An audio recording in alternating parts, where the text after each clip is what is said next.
기도합니다.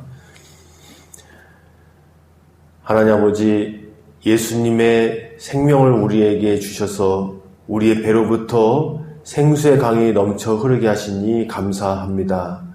우리가 온전히 바라봐야 할 분, 꼭 붙들어야 할 분, 따르고 순종해야 할 분이 예수님이심을, 그리스도의 영이신 성령님이심을 알게 하여 주시옵소서. 우리의 삶 속에 단비처럼 성령의 단비를 내려 주시옵소서. 새 봄을 맞이할 때에 주님께 의지합니다. 주님을 기대합니다. 우리와 함께 하시어서 우리를 인도하실 주님을 찬양합니다. 예수님의 이름으로 기도드리옵나이다. 아멘. 자, 우리 함께 요한복음을 보고 있습니다. 오늘은 요한복음 7장 후반절이죠. 자, 요한복음 7장에 나온 내용은 예수님께서 십자가에 달리시기 6개월 전, 초막절이라는 절기에 예수님께서 예루살렘에 올라가셔서 사람들과 그 명절 기간에 논쟁을 하는 장면이죠. 대화를 하시는 장면입니다. 예수님께서만이 하나님께로부터 오신 분이라는 것을 가르쳐 주신 내용인 거고요. 오늘은 이제 그 후반절인데요.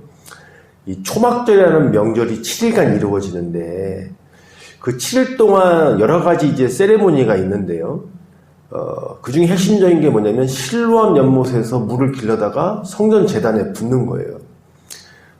그래서 이 초막절은 이스라엘 절기에 의하면 추수를 하는 곳이면서도 또 새롭게 파종을 준비하는 때입니다. 그래서 하나님께로부터 비가 내리기를, 그들의 어떤 풍성한 어떤 추수, 또 풍성한 또 새로운 시작을 위하여서 하나님께서 주시는 비가 필요하기 때문에 또 영적으로는 그들의 삶의 영혼에 주님이 부어주시는 하나님의 임재, 은혜, 이런 것들을 구하는 그런 제사죠. 자, 그런데 이제 예수님께서 바로 그 절기가 자신을 가리키는 것임을 선언하시는 겁니다. 나에게 나와야 된다. 이 초막절이라는 절기, 초막절 끝날 큰 명절, 그 절기가 바로 나를 향한 것이다. 그러니까 나에게 나와야 된다. 나에게 나오면 너희들에게 배로부터 생수의 강이 흘러넘치게 될 것이다. 목마른 자들은 다 내게로 오라. 이 말씀을 선언하신 장면인데 그 예수님의 선언이 어떤 의미인지를 오늘 함께 상고하겠습니다. 37절에서 44절까지의 말씀입니다. 먼저 함께 읽으시지요. 명절 끝날 곧 큰 날에 예수께서 서서 외쳐 이르시되 누구든지 목마르거든 내게로 와서 마시라. 나를 믿는 자는 성경의 이름과 같이 그 배에서 생수의 강이 흘러나오리라 하시니 이는 그를 믿는 자들이 받을 성령을 가리켜 말씀하신 것이라. 예수께서 아직 영광을 받지 않으셨으므로 성령이 아직 그들에게 계시지 아니하시더라. 이 말씀을 들은 무리 중에서 어떤 사람은 그 사람이 참으로 그 선지자라 하며 어떤 사람은 그리스도라 하며 어떤 이들은 그리스도가 어찌 갈릴리에서 나오겠느냐. 성경에 이르기를 그리스도는 다윗의 씨로 또 다윗이 살던 마을 베들레헴에서 나오리라 하지 아니하였느냐 하며 예수로 말미암아 무리 중에서 쟁론이 되니 그 중에는 그를 잡고자 하는 자들도 있으나 손을 대는 자가 없었더라. 아멘.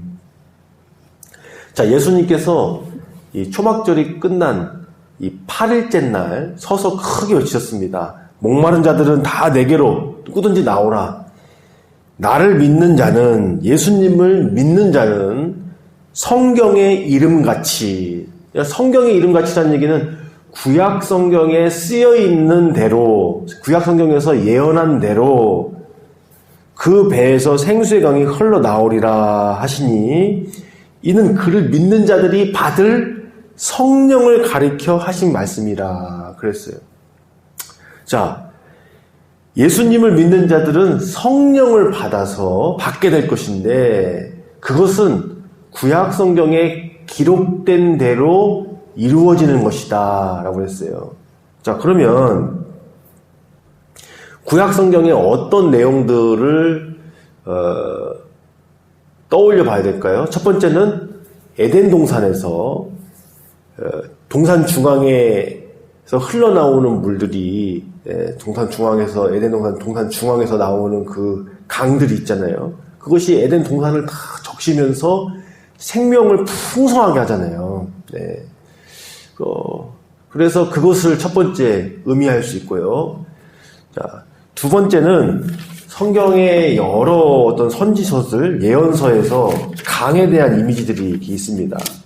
강에 대한 이미지들이 있는데, 뭐 요엘서라든가 이사야서라든가 이제 몇몇 군데에서 예루살렘에서 강물이 흘러나와가지고 모든 생물들을 이렇게 세울 거다. 뭐 이런 구절들.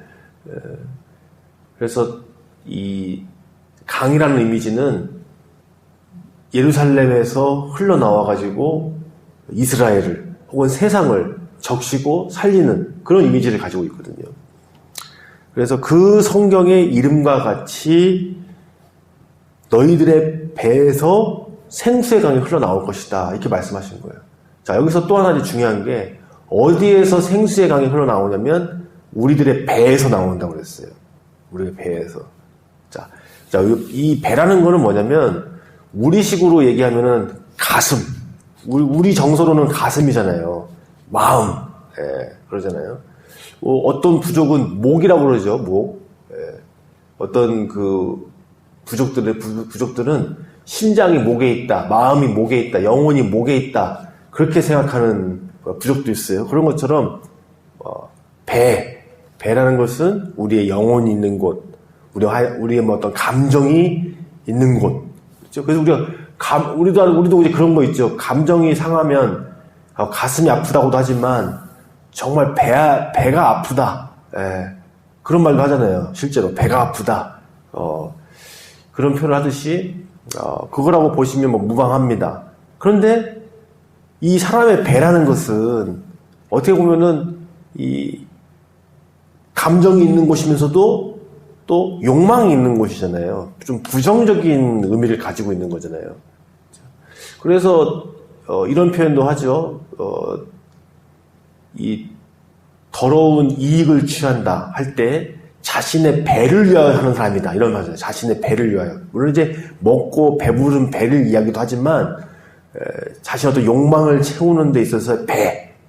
그런 의미인데 지금 예수님을 믿으면 성령을 받게 되고 그 성령이 어디로부터 흘러나오냐면 우리의 배로부터 흘러나온다는 얘기예요.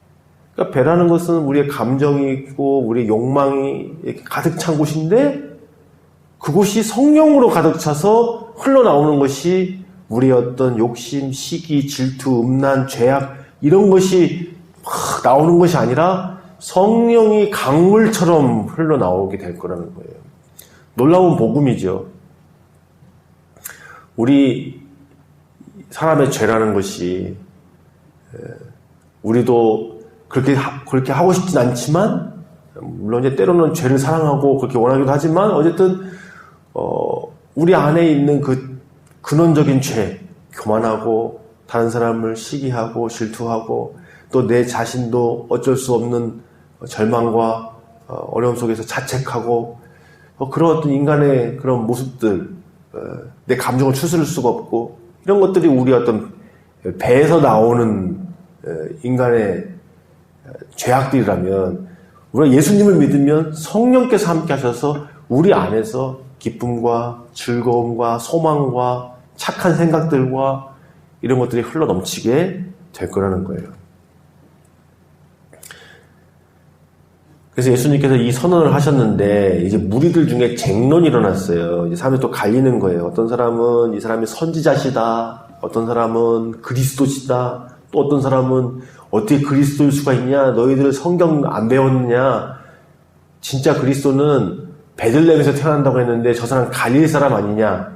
사실 예수님은 베들레헴에서 태어났는데 그 정보가 없으니까 갈릴 사람이라고만 생각을 하는 거죠.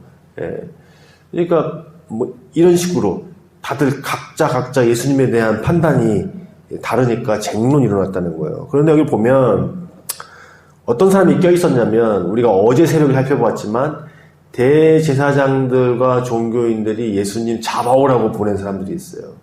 근데 그 사람들도 그 무리 중에 껴서 예수님이 하신 말씀이라든가 사람들이 예수님에 대해서 하는 말들을 이렇게 듣다 보니까 예수님을 좀 정작 잡으러 오는 사람들이 예수님은 범상치 않은 분이다. 그리스도일지도 모른다.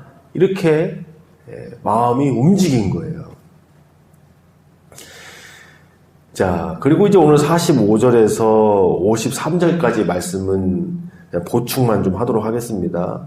그래서 그 껴있던 사람들이 예수님을 잡아오지 못하고 그냥 빈손으로 가게 된 겁니다. 그때 사람들이 왜 빈손으로 왔냐? 안 잡아오고 뭐 했냐? 그랬더니 저희가 가서 보니까 예수님이라는 사람이 정말 범상치 않은 사람인 것 같던데요. 이렇게 얘기를 했더니 그때부터 이 종교 지도자들이 그 보내었던 사람들조차 폄하하고 무시하는 거예요. 시키면 시키는 대로 하지 너희들이 뭘 안다고 그런 말을 하느냐.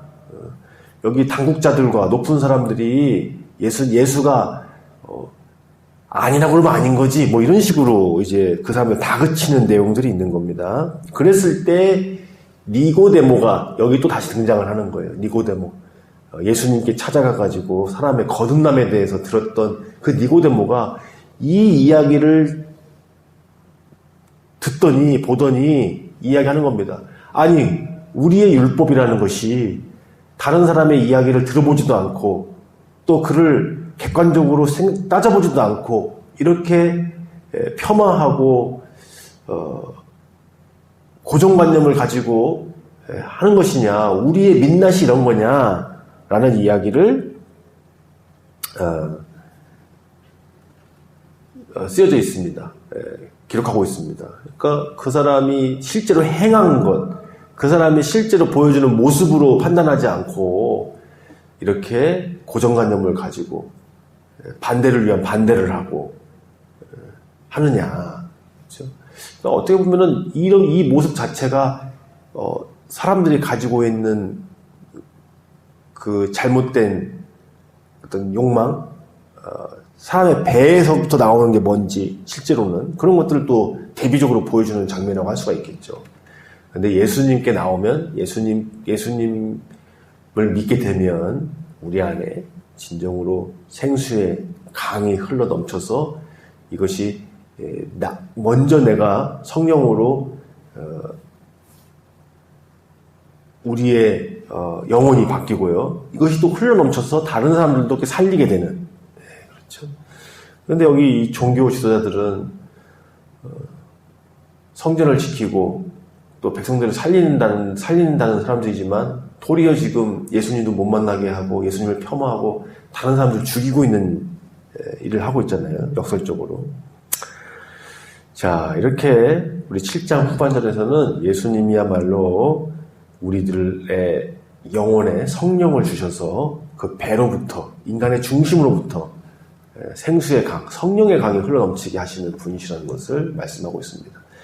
자, 오늘 우리도 주님을 또 기대하고 또 주님께서 우리에게 부어주실 성령의 충만함 이미 내 안에 계시지만 그 성령께서 우리 삶에 흘러넘쳐서 우리의 삶의 터전을 우리 이웃들에게 이 생명이 흘러가게끔 하시기를 우리 함께 기도하겠습니다. 살아계신 하나님 감사합니다. 우리 예수님을 바르게 믿고 따를 때에 우리 안에 성령께서 강물로 흘러넘칠 줄을 믿습니다. 우리를 소생하게 하시고 우리에 있는 이웃들, 우리의 삶의 터전, 직장, 학교에 주님께서 생명의 일을 이루실 줄 믿습니다. 주님 특별히 오늘 개학일입니다. 우리 자녀들, 또 청년들, 또 새봄을 맞이하는 우리 모든 가족들이 삶의 현장에서 주님께서 주시는 생명으로, 주님께서 주시는 기쁨으로 충만하게 하여 주옵소서. 예수님의 이름으로 기도드리옵나이다. 아멘.